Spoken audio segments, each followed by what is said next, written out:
네, 도전. 우리 한번 오늘 어떤 도전을 하게 될 텐데 한번 말씀을 통해 살펴볼게요. 자, 여러분 이 장면을 보면 어떤 내용인지 알 수 있나요? 재판이에요. 재판 혹시 직접 본 적 있나요? 전도사님도 없어요. 전도사님도 TV에서 굉장히 많이 봤던 것 같아요. 드라마나 영화를 통해서 재판하는 모습들을 많이 봤어요. 자, 그럼 재판하는 이 법원에 가면 어떤 사람들이 있나요? 재판장, 피고인, 또 판사, 변호사, 검사, 변호인? 다 비슷한 말이에요. 자, 그렇죠. 뭐라고? 증인까지. 이 재판에서 다뤄지는 사건에 관련된 사람들이 있어요. 자, 판사나 검사나 변호사가 되기 위해서는 어떻게 해야 되나요? 이 사람들은 아무나 될 수는 없고 공부를 아주 열심히 해서 이 법에 관해서 빠삭하게 잘 알고 있어야겠죠. 그리고 아주 어려운 국가 시험이 있어요. 이것을 꼭 통과해야지만 이 사람들이 판사나 검사나 변호사가 될 수 있어요. 근데 판사는 어떤 역할들을 하나요? 뭐 이렇게 치는 거 봤죠? 뭘 하죠? 판결을 내려줘요. 그쵸? 그 재판에 대한 결과를 이제 발표하는 거예요. 또 그러면 검사는 어떤 일을 할까요? 잘못했다고 한 사람이 왔어요. 그러면 이 사람이 잘못한 증거들을 찾고 이 사람이 정말 잘못했는지 샅샅이 파헤치고 이 사람에게 벌을 얼만큼 줄 건지 이렇게 정해서 판사에게 얘기를 해요. 자, 그럼 이제 마지막 변호사는 어떤 일을 할까? 어떤 변호인을 대신해서 말하면서 이 사람을 보호해주죠. 말하고 변호를 해주는 사람이에요. 근데 재판에서 또 중요한 역할이 하나 더 있죠. 우리 친구들 마지막에 얘기했던, 자, 결정적으로 증거로 사용할 수 있는 사람이 있어요. 증인이에요. 근데 이 증인은 판사도 아니고 검사도 아니고 변호사도 아니에요. 어떤 시험을 통과해야지만 할 수 있는 사람도 아니에요. 증인은 어떤 사람이 될 수 있을까요? 현장을 직접 본 사람, 그쵸? 목격한 사람, 아니면 직접 뭔가를 들은 사람, 그런 사람들이 증인이 되는 거예요. 증인은 똑똑하거나 공부를 잘하거나 법을 잘 알거나 하는 사람이 아니어도 돼요. 그냥 그 사건을 직접 본 사람이라면 증인이 될 수 있어요. 사건이 증인에게 그 능력을 부여해주는 거지 그 증인 자체가 어떤 능력이 있어서 증인이 되는 것은 아니에요. 사건 현장에 없는 사람이라면 아무리 똑똑하고 아무리 공부를 잘하고 그럼 판사, 검사, 변호사가 그냥 아무나 증인이 될 수 있나요? 아니에요. 사건 현장에 없었던 사람은 증인이 될 수 없어요. 자신이 경험한 것을 그대로 진실만 증언하는 사람이 바로 증인이기 때문이에요. 그래서 이 증인에게는 이 사건을 잘 기억하는 것과 솔직하게 사실대로 말할 수 있는 용기가 필요한 일이에요. 그런데 성경에 보면 우리도 증인이라고 말해요. 우리가 어디에 소속한 어떤 사건에 대해서 말할 수 있는 증인일까요? 우리는 하나님 나라의 증인이라고 말해요. 우리는 어떤 사건들을 우리가 나서서 용기 있게 말할 수 있어야 할까요? 이건 말씀을 통해서 한번 살펴볼게요. 우리 지난 시간에 어떤 내용을 배웠는지 기억하나요? 그렇지. 예수님이 십자가에 달려 돌아가셨다가 부활하셨어요. 그 부활하셨던 예수님은, 그렇지, 누구를 만나러 가셨죠? 제자들을 만나러 갈릴리에 가셨어요. 그래서 믿지 못하는 제자들에게 직접 손과 발과 옆구리의 상처들을 보고 만지게 해주셨고 그 확실한 증거를 통해 다시 살아나셨다는 것을 보여주셨어요. 그리고 제자들에게 무엇을 말씀했는지 기억하나요? 가서 모든 민족을 제자 삼아 말씀한 모든 것을 가르쳐 지키게 하라. 기억해요? 네, 기억 못하면 다시 머릿속에 집어넣도록 해요. 자, 가서 복음을 전하라고 하셨어요. 그래서 전도사님이 지난주에 우리가 아는 예수님에 대해, 우리가 아는 하나님에 대해 딱 한마디라도 전해보라고 했는데 해본 사람? 우리 3명 친구에게 박수 한 번만 줍시다. 야, 대단한 친구들이에요. 이따가 젤리 하나씩 받아가세요. 자, 복음을 전하라고 했어요. 예수님께서 제자들에게 복음을 전하라 하시고 우리 또한 그 복음을 전해야 하는 사람들이에요. 예수님께서 이렇게 십자가에 달려 돌아가셨다가 부활하신 후 제자들을 만나서 제자들에게 이렇게 말씀해 주셨어요. 너희에게 평강이 있을지어다 라고 말씀하셨어요. 제자들은 두 귀로 예수님의 음성을 똑똑히 들었어요. 우리의 죄의 문제와 죽음의 문제를 모두 해결해 주셔서 우리 마음속에 평안의 마음을 얻을 수 있게 되었어요. 그 후에 이제 십자가에 못 박힌 손과 발을 보여주시고 직접 만지게 하셔서 확실하게 다시 살아나신 것을 증명하게 해주셨어요. 예수님은 제자들과 함께 생선도 함께 드시면서 부활하신 예수님이 제자들과 함께하고 계심을 보여주셨어요. 그리고 부활하신 후 40일 동안 제자들과 함께 계시면서 하나님 나라에 대해서 가르쳐 주셨어요. 뭐에 대해 알려주셨다고요? 하나님 나라에 대해 알려주셨어요. 그리고 예수님께서는 제자들을 이제 제자라고 부르지 않았어요. 사도라고 불렀어요. 사도는 어떤 뜻일까요? 보냄을 받은 자라는 게 사도의 뜻이에요. 예수님은 제자들을 보내셨어요. 어디로 보내셨을까? 천국에 보내셨을까? 자, 하나님 나라를 위해 보냄 받게 될 것이고 그 일을 위해서 이제 함께 모여 있으라고 말씀해 주셨어요. 하나님의 일을 하기 위해 보냄을 받은 자들이 바로 사도들이에요. 그러면 하나님이 약속하신 대로 성령님을 보내주실 것이라 하셨는데 제자들이 여러분 성령님을 보내주실 거예요 하면 여러분 뭐라고 대답할 거예요? 네, 잘 모르겠죠? 이게 무슨 말인지. 제자들도 사실 잘 몰랐어요. 어떤 말인지 깊은 뜻을 깨닫지 못하고 예수님께 이렇게 물었어요. 예수님, 약속하신 성령을 받게 되면 그때 우리 이스라엘 나라가 다시 회복되는 겁니까? 라고 말했어요. 여러분, 이스라엘은 어디에 나와 있었죠? 구약에 나와 있었죠. 신약에서 그 나라가 다시 회복돼서 하나님과 함께하는 나라가 다시 돌아올 수 있는 거냐고 물었어요. 그러자 예수님은 이렇게 말씀하세요. 그 시기는 하나님 아버지만 아십니다. 하지만 오직 성령이 너희에게 임하시면 너희가 권능을 받고 예루살렘과 온 유대와 사마리아와 땅끝까지 이르러 내 증인이 될 것이다. 이렇게 말씀하셨어요. 예수님이 말씀하신 하나님의 나라는 세상에서 말하는 나라와는 달리 예수님의 십자가와 부활을 믿고 구원받은 사람들이 이뤄가는 나라예요. 여러분, 그럼 하나님 나라는 어디 있게요? 우리 마음속에? 천국? 뭐라고? 우리가 모르는 곳 어디에 있을까? 자, 여러분, 그러면 전도사님이 질문할 테니까 한번 들어보세요. 여러분, 예수님이 십자가에 달려 돌아가셨다가 3일 만에 부활하신 것을 믿고 있나요? 믿고 있어요. 그리고 그것을 통해 우리가 구원받았음을 믿고 있나요? 둘 다 믿고 있죠? 그러면 여러분들이 있는 이곳이 바로 하나님의 나라예요. 어때요? 맞아요. 이렇게 믿고 있는 사람들이 있는 모든 곳이 하나님의 나라예요. 전국이 될 수도 있고 미국이 될 수도 있고 어딘가가 될 수도 있어요. 자, 예수님의 죽으심과 부활을 믿는 사람, 그리고 구원받았음을 믿는 사람, 이 사람들이 모인 이곳이 바로 하나님의 나라예요. 여러분들이 있는 이 하남교회 여기는 하나님 나라일까요? 아닐까요? 하나님 나라가 맞아요. 그리고 이 하나님 나라는 다른 사람에게 전파하는 그 증인들로 인해서 점점 확장된다고 해요. 점점 커져간다고 해요. 이런 오늘 모든 말씀을 마치신 예수님은 사도들이 보는 앞에서 구름 속으로 하늘로 올라가셨어요. 사도들은 예수님이 오르신 하늘만 계속 바라보고 있었어요. 그런데 그때 사도들 곁에 흰옷을 입은 두 사람이 다가와 이렇게 말했어요. 여러분!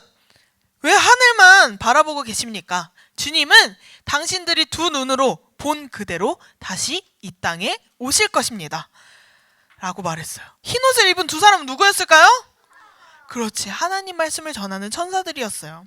사도들은 이후에 다시 오실 예수님을 기다리면서 하늘만 이렇게 바라보고 있는 것이 아니라 예수님께서 맡겨주신 그 증인의 사명을 감당해야 했어요.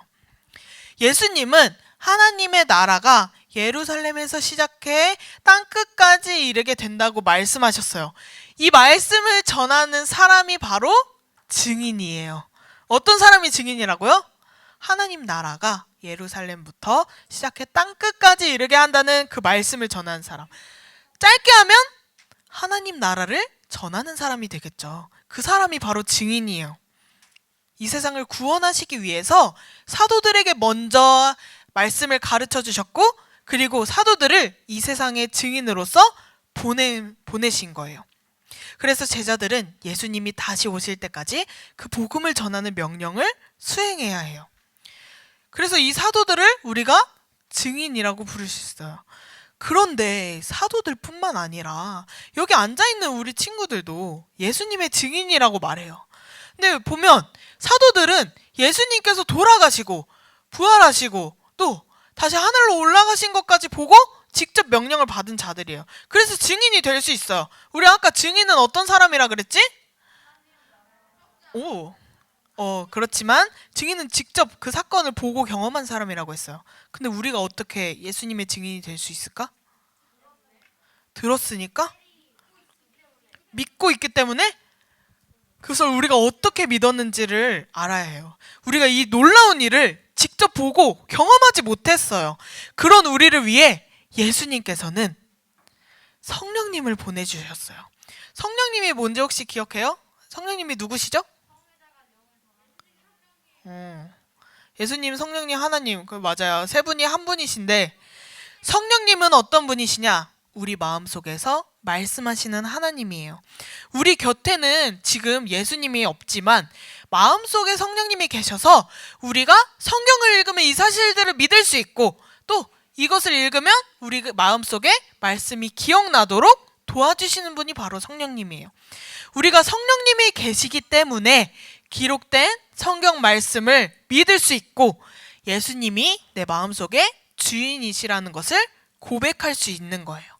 근데 이렇게 우리가 이 말씀을 믿고 예수님이 나의 주인이심을 고백할 때 하나님은 약속하신 성령님을 통해서 우리가 증인이 될 수 있는 힘을 주시는 거예요. 그래서 우리는 성령님을 통해 증인이 될 수 있어요. 우리는 예수님의 증인으로 복음을 꼭 전해야 해요. 우리를 구원한다는 복음은 반드시 전해야 하는 아주 중요한 것이에요. 근데 우리 친구에게 교회 가자고 얘기해봤죠? 어때요? 얘기하면? 싫어라고 하는 친구도 있고 안 간다고 하는 친구들도 있을 거예요. 근데 뭐 같이 교회 가자 할 수 있고 또 이런 복음에 대해서 얘기해 본 적 있나요? 근데 하나님이 너를 정말 사랑하셔서 이 땅에 예수님을 보내셨어. 예수님은 죄가 없으신데 우리를 위해 죽으시고 부활하셨어. 우리가 이 사실을 믿으면 천국에 간대 라고 친구에게 말해본 적 있나요? 있는 친구들은 열심히 그렇게 전하면 돼요. 근데 우리가 이 복음에 대해서 우리의 말로 풀어서 설명하기는 정말 어려운 일이에요. 당당하게 전할 수 있는 친구들은 열심히 하면 돼요. 근데 그럴 수 없는 친구들을 전도사님은 잘 알아요. 왜냐하면 전도사님도 굉장히 소심했기 때문에 다른 친구들에게 이 사실을 전하기가 너무도 두려웠어요. 그래서 교회 가자는 말도 사실 잘하지 못했고 전도도 사실 잘하지 못했어요. 그래서 이 친구들에게 우리가 복음을 전할 수 있는 다른 한 가지 방법을 알려주려고 해요. 사람들은 자신의 생각이나 뜻을 어떻게 전달할까요? 말로 보통 전달하죠. 우리의 언어로. 우리는 한국어를 쓰니까 언어로 전달을 해요. 하지만 내가 하고 싶은 말이 있는데 말을 하지 않고 꾹 참고 있다면 상대가 알 수 있나요? 아니요, 알 수는 없을 거예요. 그런데 우리가 하고 싶은 말을 전달하는 방법이 사실 여러 가지 더 있어요. 굳이 말로 하지 않아도 돼요. 그 중에서 말과 전혀 상관이 없을 만한 크고 분명하게 나의 생각이나 뜻을 전할 방법이 딱 한 가지가 있어요. 무엇인지 알아요? 뭔지 알아요? 수어? 수어랑 좀 비슷하긴 한데 그것도 어쨌든 언어니까. 성경? 뭘까? 우리의 행동이에요. 행동. 만약 내가 예수님을 사랑한다고 말하지만 예배 시간에 예배 안 드려요. 집중 안 해요. 친구들과 떠들어요. 그리고 다른 사람에게 거짓말하고 잘해주지 않고 친절하지 않고 틱틱대요. 그러면 우리가 그 사람을 보고 아, 저 사람은 정말 예수님을 사랑하는 사람이구나를 알 수 있나요? 아니요. 근데 그 친구가 아, 나는 정말 예수님 사랑해 라고 말하는데 믿을 수 있나요? 믿기 어려워요. 아니면 또 어떤 친구가 성경을 이렇게 열심히 들고 다니지만 펼쳐보지 않아요. 완전 새 거야. 근데 나는 성경 말씀 엄청 좋아해 라고 말한다면 믿을 수 있나요? 정말 좋아하는 친구 같나요? 아니에요. 정말 좋아하는 친구라면 어떻게 행동했을까요? 매일 보고 매 시간 틈날 때마다 성경을 보고 계속 이 말씀에 대해서 묵상하고 함께 하겠죠. 근데 그게 행동으로 나타나지 않는다면 우리가 하는 말들은 다 소용이 없어요. 우리가 대신 예수님을 사랑한다고 말하면서 주변 사람들에게 친절하게 대하고 도와주려고 애쓰고 사랑하려고 노력하는 모습을 보인다면 전 세계 모든 사람, 언어가 통하지 않는 사람들까지도 우리가 예수님을 진짜 사랑한다는 것을 보고 느낄 수 있을 거예요. 우리가 굳이 말하지 않아도 행동으로 확실하게 전할 수 있어요. 말씀에서도 이렇게 말하고 있어요. 우리는 말로만 사랑하지 말고 행동으로 진실하게 사랑합시다. 요한일서 3장 18절의 말씀이에요. 여러분, 말로만 하지 말고 어떻게 해야 하라고요? 행동을 해야 한다는 거예요. 우리가 말로 전하지 못해도 하나님 나라는 우리의 행동, 우리의 모습으로 전할 수 있어요. 근데 우리의 모습 어떤 모습으로 전할 수 있을까? 우리 어떤 행동으로 전할 수 있을까? 한 인물을 통해서 예시를 들어줄게요. 이 사람의 이름은 스탠리 존스라는 사람이에요. 어느 날 이 스탠리는 자신이 어떤 일을 하고 싶은지 곰곰이 생각했어요. 그랬더니 딱 좋아하는 두 가지를 떠올렸어요. 한 가지는 변호사가 되는 것이었고 한 가지는 설교자가 되는 것이었어요. 변호사가 된다면 누군가에게 꼭 필요한 권리를 지켜줄 수 있었고 설교자가 된다면 많은 사람들에게 복음을 전해줄 수 있었어요. 스탠리는 이 두 가지를 너무도 사랑하고 너무도 좋아했어요. 그러면 이 스탠리는 변호사와 설교자 중에 어떤 것을 선택했을까요? 설교자를 선택했을까요? 스탠리는 이렇게 결심했어요. 하나님의 변호사가 되어 하나님을 증거하고 많은 사람을 죄에서 건져야겠다. 이렇게 생각했어요. 둘 다 놓치지 않았죠? 스탠리는 그래서 하나님을 모르는 사람, 하나님을 부인하는 사람들을 찾아가서 성경 말씀을 가지고 복음을 전하기 시작했어요. 미국에서 시작해서 점점 이 일은 커져서 인도로 이어졌고 66년 동안이나 인도에 있는 많은 사람에게 복음을 전했어요. 하나님 나라의 증인이라는 것, 예수님의 증인이라는 것은 바로 이런 모습이에요. 내가 잘할 수 있는 것, 내가 좋아하는 일을 통해서 하나님 나라를 전하는 것이 바로 증인된 삶이에요. 남들과 비교하지 않아도 좋아요. 나보다 제가 더 이걸 잘해. 이건 중요하지 않아요. 내가 할 수 있는 일 중에서 내가 가장 잘하는 것, 아니면 내가 가장 좋아하는 것으로 하나님 나라를 전하는 것이 바로 증인의 삶이에요. 우리에게 능력을 주시는 성령님을 의지한다면 매일매일 우리는 부활하신 예수님을 전하는 증인이 될 수 있어요. 오늘부터 내가 좋아하는 일이나 내가 잘할 수 있는 일을 통해서 하나님 나라를 전하는 친구들이 되었으면 좋겠어요. 비록 우리가 하는 행동은 아주 작은 행동일지 모르지만 다른 사람에게는 하나님 나라를 들을 수 있는 큰 기회가 되기도 해요. 우리는 그 사람들에게 기회를 줄 수 있는 거예요. 우리의 행동을 통해서. 우리가 그 사람들에게 기회를 전해줄 수 있도록 증인된 삶을 살아보도록 한번 도전했으면 좋겠어요. 할 수 있나요? 네, 좋아요. 오늘부터 예수님의 증인으로 사는 거예요. 알겠죠? 네, 대답이 너무 작은데 알겠죠?